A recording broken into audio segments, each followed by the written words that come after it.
afẹ́fẹ́ ti fẹ́ wọ́n ti rí fùrọ̀ ẹdìyẹ lórí rògbòdìyàn àti ẹ̀sùn burúkú tí wọ́n fi ń kan ọlọ́lá jùlọ olórí oko ìpínlẹ̀ ọ̀ṣun ìyún gómìnà nurudeen jackson adémọlá adeleke lórí jìbìtì owó bíi bílíọ̀nù 13 náírà tí wọ́n lọ ṣe nípasẹ̀ àwọn ayédèrú òṣìṣẹ́ tí wọ́n ń gba owó láì ṣiṣẹ́ láì sẹ́ni tó mọ̀ wọ́n èyí tí wọ́n ń pè ní ghost worker tó sì jẹ́ pé ìjọba ìpínlẹ̀ ọ̀ṣun wọ́n ti tú àṣírí bọ́rọ̀ náà ṣe jẹ́ o àti wípé ọ̀rọ̀ ò rí bí wọ́n ṣe fẹ́ fi ba orúkọ Adeleke jẹ́. Ẹ rántí pé lọ́sẹ̀ tó kọjá ní awuyewuye ńlá dìde nígbà tí iléeṣẹ́ kan tó ń pè ní Sality Bot Limited tí ọ̀gá wọn arábìnrin Sadat Bakre Ọ̀tún tó lọ tú àṣírí wípé ìjọba Adeleke náà ló pe àwọn pé káwọn báwọn ṣe ìwádìí àti àyẹ̀wò àwọn tó ń gbowó oṣù níjọba ìpínlẹ̀ Ọ̀ṣun tí wọ́n lẹ́tọ̀ọ́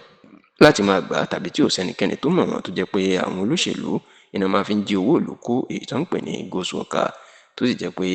níṣe ni wọ́n tú àṣírí pé òbítíbitì àwọn tí ó lé bí ẹgbẹ̀rún 15 ni wọ́n ń gba owó lọ́wọ́ ìjọba láìsẹ́ni tó mọ̀ wọ́n àti wípé nígbà tí àwọn tú àṣírí náà níṣe ni ìjọba ìpínlẹ̀ Ọ̀ṣun lábẹ́ gómìnà Adémọlá Adélékè iná fẹ́ máa dọwọ́ bo àṣírí náà tí wọn ò fẹ́ káwọn èèyàn kí wọ́n mọ̀. Kódà níṣe ni ẹgbẹ́ òṣèlú All Progressives Congress APC ìpínlẹ̀ Ọ̀ṣun níṣe ni wọ́n ń lo ọ̀rọ̀ arábìnrin Sadat Bakre Ọ̀tún yìí láti fi gbé Adeleke ṣubú pàápàá bí tó ìdìbò gómìnà ìpínlẹ̀ Ọ̀ṣun bó ṣe ń bọ̀ nínú oṣù kẹjọ ọdún yìí tó sì tún fi ẹ̀sùn kan ẹ̀gbọ́n ẹ̀ tó jẹ́ gbajúgbajà oníṣòwò olówó tabua ni ìyẹn ọ̀mọ̀wé Dèjì Adeleke ìpè òun náà fẹ́ dọwọ́ bo ọ̀rọ̀ ọ̀hún nítorí pé Adeleke mú àwọn ọ̀gá iléeṣẹ́ Sality Bot Limited lọ sí ilé Dèjì Adeleke láti bo ọ̀rọ̀ ọ̀hún ṣùgbọ́n nígbà tó ń tú àṣírí bí ọ̀rọ̀ ọ̀hún gan ṣe jẹ́ ìjọba ìpínlẹ̀ Ọ̀ṣun nípasẹ̀ agbẹnusọ wọn tó jẹ́ kọmíṣánná ọ̀rọ̀ ìròyìn ní ìpínlẹ̀ náà ìyún ọ̀gbẹ́ni Kọ́lápọ̀ Álímì ó jẹ́ kó di mọ̀ pé bàbá ń lọ nírọ́ ìní ẹgbẹ́ òṣèlú APC àti arábìnrin Sadat Bakre Ọ̀tún tó ń sọ ìsọkúsọ náà ó ní lóòótọ́ ìjọba Adeleke ló pe iléeṣẹ́ láti wá ṣe ìwádìí àwọn tí ó ń gbowó oṣù tí ò sẹ́ni tó mọ̀ wọ́n láti láàrin ọdún 2018 sí oṣù kọkànlá ọdún 2023 èyí tó ní púpọ̀ ìjọba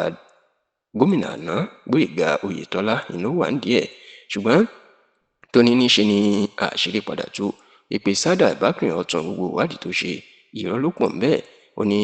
nígbà tó kọ́kọ́ ṣe iṣẹ́ kan ó ní èèyàn bíi mílíọ̀nù 8 ó lé ní 452 8,448 ni wọ́n ń gbowó láìsẹ́ni tó mọ̀ wọ́n ṣùgbọ́n nígbà tí àwọn padà gbé ìgbìmọ̀ oníwádìí míì kalẹ̀ ní láṣìírí tú pé irọ́ ni wọ́n mọ èèyàn mílíọ̀nù 8 lé ní 15 8,015 tó sì jẹ́ pé àwọn bíi 433 nìkan ni wọ́n mọ̀. Bẹ́ẹ̀ ló ní ìwádìí tí Sality Bot Limited láwọn ṣe wípé àwọn òṣìṣẹ́ fẹ̀yìntì tí ó jẹ́ 6,000 ó lé ní 6,713 ni wọ́n ń gba owó ìfẹ̀yìntì láìsẹ́ni tó mọ̀ wọ́n ó nígbà táwọn tún ìwádìí ṣe èyí tí iléeṣẹ́ Sality Bot Limited náà mọ̀ ní láṣìírí tú pé ìṣekúṣe náà ṣe àwọn 5,739 5,039 ni wọ́n mọ̀ tí wọ́n mọ̀ dáadáa tí ó jẹ́ òṣìṣẹ́ fẹ̀yìntì ó ní gbogbo eléyìí inú jẹ́ pé ńgbà táṣìírí tú Sadat Bakre Ọ̀tún ti mọ̀ pé òun ò lè rí owó iṣẹ́ tó yẹ kó jẹ́ 2 billion naira ìyẹn ẹgbẹ̀rún bílíọ̀nù 2 náírà tó yẹ káwọn gbà òun ò lè rí gbà mọ́ tó sì nígbà tí gbogbo iṣẹ́ tó wá ṣe tí ò ju pé àṣírí èèyàn 1,000 ni ó padà tú dípò 15,000 tó sọ ó ti èyí tó jẹ́ kó jẹ́ pé owó táwọn yóò fún kò ní tó 50 mílíọ̀nù náírà yàtọ̀ sí bílíọ̀nù 2 náírà tó ń retí òun ló jẹ́ kí ó fẹ́ máa ba ìjọba ìpínlẹ̀ Ọ̀ṣun lórúkọ jẹ́ kiri ṣùgbọ́n ó ní láti jẹ́ kí Adeleke kí gbogbo ayé mọ̀ pé ọrùn Adeleke mọ́ inú jẹ́ kí gómìnà kó ránṣẹ́ pé àwọn àjọ tí ó ń gbógun ti ìjẹgúdújẹrá àti ìṣòwò olùbáṣubàṣu lórílẹ̀‐èdè Nàìjíríà ìyẹn Economic Financial Crime Commission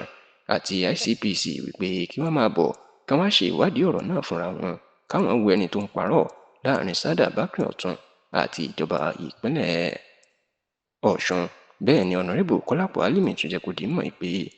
ní tó jẹ́ kí ọ̀rọ̀ kan ẹ̀gbọ́n gómìnà yún Dèjì Adeleke tá fi lọ sí ilé ẹ̀ ó ní bí Dèjì ṣe ti ṣe ìlérí lọ́dún 2022 pé òun ò ní jẹ́ kí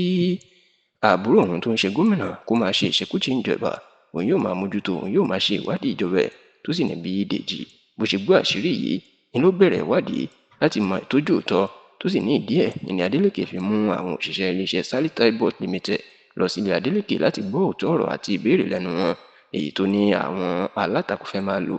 pé Dèjì Adeleke ni ó fẹ́ dọwọ́ bo ọ̀rọ̀ náà mọ́lẹ̀ tó sì ní ọ̀rọ̀ ò rí bẹ́ẹ̀ rárá àti rárá.